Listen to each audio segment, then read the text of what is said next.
scanning into the center of a mouse's brain, into the hippocampus where memories are formed.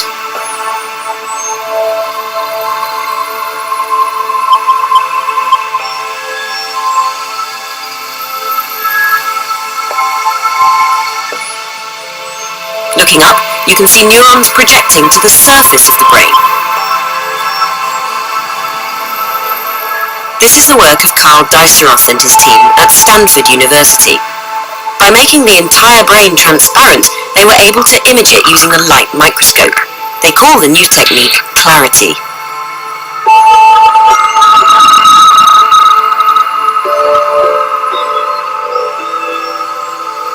Existing techniques for studying the brain's wiring are often limited to looking at very small volumes of brain, or they don't allow you to label genes or chemicals of interest.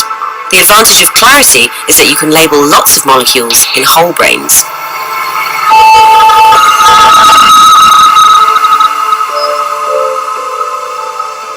So how do you make a brain transparent? The thing that obscures the view is fat. Lipid layers surround each cell. To remove them without disrupting the cell structure, the team used a hydrogel to create a mesh to hold the rest of the components in place. Then they could clear away the fat. This is a mouse brain before and after. The brain is now transparent to light, but is also permeable to molecules, which means scientists can add molecular markers to highlight specific features.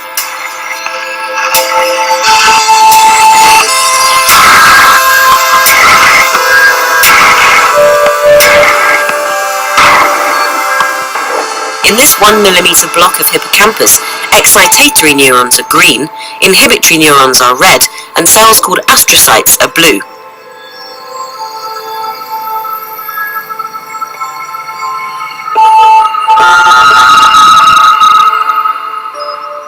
The technique works in human brains too. This is a chunk of the frontal lobe of a 7-year-old boy who had autism. It's possible to trace the path of a single nerve projection through a forest of other cells.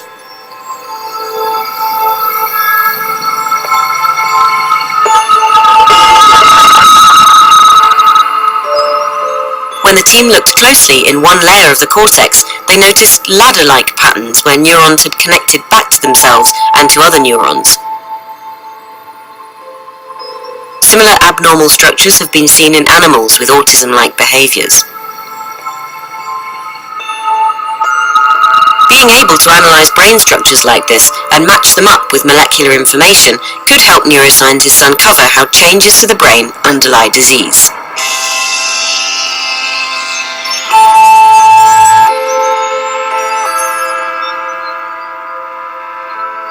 And it's not just the brain. The researchers say the technique could be applied to any organ.